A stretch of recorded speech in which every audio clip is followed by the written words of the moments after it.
Good morning. Unique education centre पर आपका बहुत बहुत स्वागत है। पिछले वीडियो में हम लोगों ने जहाँ तक देखा था पृथ्वी के बारे में, चलिए उसके आगे से देखते हैं और चलते हैं पहले अपने सौरमंडल में, उसके बाद पृथ्वी के पास। तो सबसे पहले हम लोग जब पहुँचेंगे सूर्य के पास, उसके बाद हम लोग आज पृथ्वी के बारे में अध्ययन करेंगे और जानेंगे पृथ्वी से जुड़े हुए कुछ महत्वपूर्ण फैक्ट जो कि हमारे पेपर के हिसाब से बहुत महत्वपूर्ण होंगे और जो पेपर में जहाँ से क्वेश्चन बन सकते हैं। चलिए फिर शुरू करते हैं। तो सबसे पहले एक चीज़ जानते रहिएगा, पृथ्वी, अभी तक हम लोगों ने 3 ग्रहों को पढ़ा था। बुध को पढ़ा था, मतलब मरकरी को, उसके बाद हमने शुक्र को पढ़ा था, वीनस को, उसके बाद पृथ्वी का नंबर है ये। तो अभी तक हमने जिनको पढ़ा था, ना तो बुध के पास अपना उपग्रह था, ना तो शुक्र के पास अपना उपग्रह था। पहली बार किसी के पास उसका उपग्रह है तो वो पृथ्वी के है। तो अगर क्रम से देखें तो सूर्य से दूरी के क्रम में पृथ्वी तीसरा ग्रह है। सूर्य के सबसे नज़दीक बुध है, उसके जस्ट बाद शुक्र है, उसके बाद पृथ्वी है, मतलब कि तीसरी कक्षा में पृथ्वी है। और पहली बार किसी का उपग्रह है, अगर सूर्य की दूरी के क्रम में देखा जाए तो पहली बार अगर किसी का उपग्रह है तो वो है पृथ्वी का, उसका नाम चंद्रमा है, जिसे हम लोग चंद्रमा बोलते हैं। तो आज हम लोग पृथ्वी के बारे में अध्ययन करेंगे। पिछले वीडियो में हमने आपको बताया था, पहले तो हम पृथ्वी के पास चलते हैं। पिछले वीडियो में हमने आपको ये बताया था कि पृथ्वी सूर्य के चारों तरफ घूमने के साथ साथ अपने अक्ष पर भी घूमती है। अपने अक्ष पर उसको घूमने की स्पीड क्या है? पिछले वीडियो में हमने बताया था, आपको याद होगा, 1610 किलोमीटर प्रति घंटे की स्पीड से अपने अक्ष पर घूमती है। और इस तरीके से इतनी स्पीड से घूमते हुए उसे अपने अक्ष पर एक चक्कर घूम जाने में उसे कितना समय लगता है? 23 घंटे 56 मिनट और 10 सेकंड, लगभग 10 सेकंड का समय लगता है। मतलब कि आप लगभग वो 24 घंटे में गिना जाता है कि 24 घंटे में पृथ्वी एक चक्कर घूम जाती है अपने अक्ष पर। तो जब 24 घंटे में एक चक्कर घूमती है तो वही 12 घंटे का दिन हो जाता है, 12 घंटे की रात हो जाती है। ऐसे आप सभी ग्रहों का समझ सकते हो। लेकिन इसके साथ साथ पृथ्वी सूर्य के चारों तरफ भी तो घूमती है।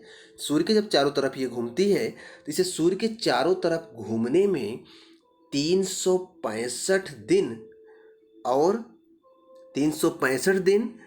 5 घंटे 48 मिनट 46 सेकंड, अर्थात 365 दिन और 6 घंटे लगते हैं। अब आप सोचते होंगे जो 365 दिन होता है ये तो एक साल में एडजस्ट हो जाता है, लेकिन ये जो 6 घंटे बढ़ता है, इस 6 घंटे को आप अगर 6 घंटे जोड़ेंगे तो 6 + 6 + 6 + 6 4 बार जोड़ेंगे तो 24 घंटे होगा, मतलब एक दिन हो जाएगा। तो कहीं इसको एडजस्ट कर देंगे। यही कारण है कि जो फरवरी है लगातार हर चौथे वर्ष 29 दिन की हो जाती है, क्योंकि 1 घंटा बढ़ जाता है तो एक दिन बन जाता है वो, और उसे फरवरी में एडजस्ट कर देते हैं, जो आप लीप ईयर का पढ़ते हो। नहीं तो हर बार फरवरी 28 की ही होती है। ये चीज़ आपके दिमाग में क्लियर हो गया होगा। इसके साथ साथ पृथ्वी अपने अक्ष पर कितना झुकी है? 23.5 अंश झुकी हुई है। यही कारण है कि पृथ्वी पर मौसम में बदलाव होता रहता है। अगर पृथ्वी इतना झुकी ना होती तो पृथ्वी पे जो मौसम बदलते रहते हैं, ये मौसम कभी नहीं बदलता। तो ये चीज़ें आप जानते रहिएगा। कई फैक्ट यहाँ बताया गया है आपको। हमारे सौर मंडल में पृथ्वी अकेला ऐसा ग्रह है जिस पर जीवन पाया जाता है। और पृथ्वी दिखने में नीला दिखती है पृथ्वी, क्योंकि इस पर पानी की अधिकता है। पानी की अधिकता होने के कारण ये नीले कलर की दिखती है, इसलिए इसका एक नाम और भी है, नीला ग्रह। अब पृथ्वी का एक चंद्रमा भी है जिसे हम लोग चंद्रमा ही कहते हैं, जिसकी पृथ्वी से दूरी कितनी है? 13,84,400 किलोमीटर। इसको जानते रहिएगा। आप यहाँ पर देखो, आपको सब समझ आ जाएगा। ये यहाँ देखो, ये पृथ्वी है, ये पृथ्वी है, इसके जस्ट आगे ये जो दिख रहा है ये चंद्रमा है। पृथ्वी का चंद्रमा है जो पृथ्वी के चारों तरफ घूमता है।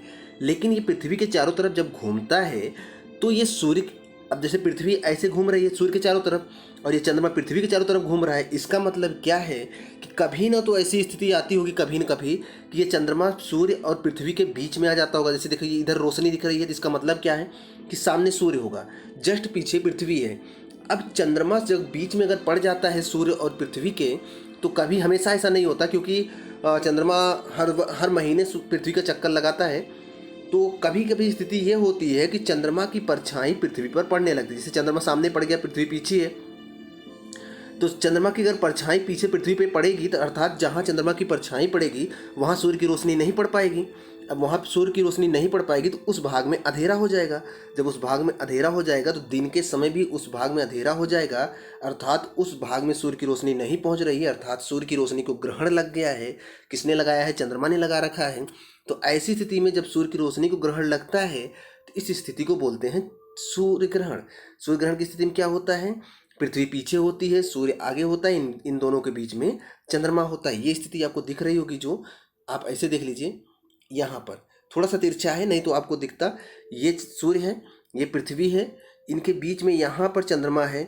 और हमेशा नहीं होता, कभी कभी स्थिति ये होती है कि दरअसल बहुत छोटे हैं ये लोग सूर्य की तुलना में। अभी मैं आपको दिखाता हूँ कितना छोटे हैं, लेकिन इतने छोटे हैं कि हमेशा परछाई नहीं पड़ती। जब कभी भी पृथ्वी की चंद्रमा की परछाई पृथ्वी पर पड़ती है तो पृथ्वी के उस भाग में सूर्य की रोशनी नहीं पहुंच पाती।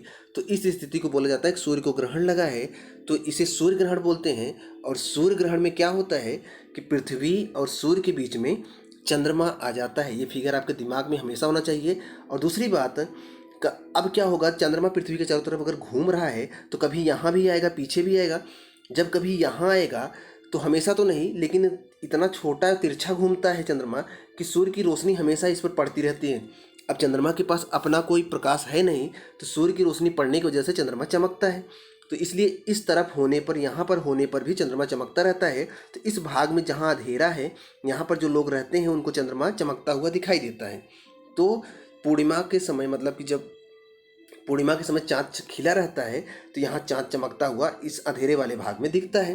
तो इस अंधेरे वाले भाग में चाँद से कुछ रोशनी पहुँचती रहती है। लेकिन कभी क्या होता है, कभी स्थिति ये हो जाती है कि चंद्रमा और सूर्य के जस्ट बीच में पृथ्वी आ जाती है और पृथ्वी की छाया यहाँ पर आ जाती है और चंद्रमा को ढक लेती है। तो जब चंद्रमा को ढक लेती है तो सूर्य की रोशनी चंद्रमा तक नहीं पहुँच पाती। जब सूर्य की रोशनी चंद्रमा तक नहीं पहुँच पाती तो चंद्रमा की रोशनी पृथ्वी तक नहीं जाती। अतः हमें चंद्रमा उस समय दिखना चाहिए, जबकि पूर्णिमा में चंद्रमा हमें दिखना चाहिए। चंद्रमा हमें नहीं दिखता, तो जब चंद्रमा नहीं दिखता अर्थात चंद्रमा की रोशनी को ग्रहण लग जाता है, तो इस स्थिति को बोला जाता है चंद्र ग्रहण। हमको लगता है कि आपको सूर्य ग्रहण और चंद्र ग्रहण अच्छे से समझ में आ गया होगा कि कैसे ये स्थिति बनती है। आप यहाँ पर देखें, यहाँ पर आपको दिख रहा होगा कि चंद्रमा, आप देखो चंद्रमा है, ये चंद्रमा है जो पृथ्वी के चारों तरफ घूम रहा है, गोल गोल ऐसे ये घूमता है। और इसके साथ साथ पृथ्वी भी सूर्य के चारों तरफ घूमती रहती है। तो कभी क्या होता है कि पृथ्वी और सूर्य और चंद्रमा एक सीध में आ जाते हैं, तो उस दौरान क्या होता है, चंद्रमा की छाया अगर पृथ्वी पे पड़ने लगती है तो सूर्य की रोशनी वहाँ नहीं पहुँच पाती। तो सूर्य की रोशनी नहीं पहुँच पाती तो सूर्य की रोशनी को ग्रहण लगता है। तो ऐसी स्थिति को सूर्य ग्रहण बोलते हैं। और कभी ऐसे घूमने की ही दशा में सूर्य पृथ्वी चंद्रमा इस तरह हो जाते हैं कि पृथ्वी की छाया चंद्रमा पर पड़ने लगती है, अर्थात सूर्य की रोशनी चंद्रमा तक नहीं पहुंच पाती, अतः चंद्रमा की रोशनी पृथ्वी तक नहीं आती। तो इस स्थिति में चंद्रमा को ग्रहण लगता है, तो इस स्थिति को चंद्र ग्रहण बोलते हैं। आपको ये सोलर सिस्टम दिख रहा होगा, ऐसे ही सभी सूर्य के चारों तरफ चक्कर लगाते रहते हैं। और सूर्य के चारों तरफ चक्कर लगाने के दौरान वो अपने अक्ष पर भी घूमते रहते हैं। अगर उनके चंद्रमा है तो वो भी उसके चारों तरफ घूमते रहते हैं। अर्थात सूर्य ग्रहण और चंद्र ग्रहण की स्थिति केवल पृथ्वी पर ही नहीं, हर उस ग्रह पर होती रहती है जिस पर उसका चंद्रमा होगा। अगर बात इस चंद्रमा की जाए तो ये चंद्रमा पृथ्वी के चारों तरफ घूमता है, प्लस जब कभी बीच में आता है। अब ऐसी स्थिति में फिर से समझ लीजिए, ऐसी स्थिति जब बनती है जब सूर्य और पृथ्वी के बीच में चंद्रमा आता है तो सूर्य की रोशनी पृथ्वी तक नहीं पहुंचती, अर्थात सूर्य को ग्रहण लगेगा। जब कभी पृथ्वी चंद्रमा और सूर्य के बीच में आ जाएगी तो चंद्रमा पर सूर्य की रोशनी नहीं पहुंच पाएगी, चंद्रमा नहीं चमकेगा, तो चंद्रमा की रोशनी पृथ्वी तक नहीं आएगी, अर्थात चंद्रमा की रोशनी ग्रहण लगता है। तो इस स्थिति को बोलते हैं चंद्र ग्रहण। दोनों क्लियर है आपको दिमाग में? तो अगर चंद्रमा की हम बात करें तो चंद्रमा से पृथ्वी की जो दूरी है, ये जो दूरी है लगभग 3,84,400 किलोमीटर है। और चंद्रमा के अध्ययन को चंद्र विज्ञान अथवा सेलेनोग्राफी कहा जाता है। इसको आप जानते रहिएगा, इम्पॉर्टेंट चीज़ है।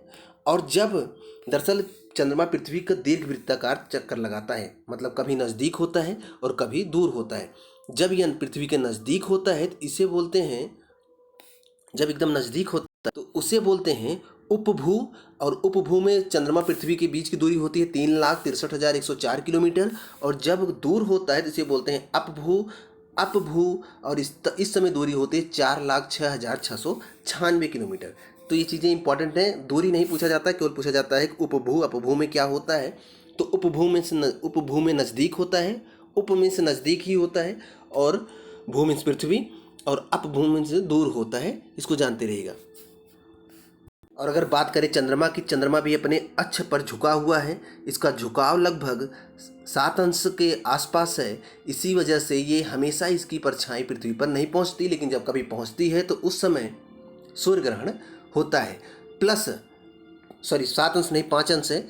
और इसके साथ साथ चंद्रमा पृथ्वी के चारों ओर घूमने में 27 दिन 7 घंटे लगभग 43 मिनट का समय लेता है। मतलब इधर से इधर एक चक्कर इसे घूमने में 27 दिन 7 घंटे 43 मिनट का समय लगता है, जिसे एक माह।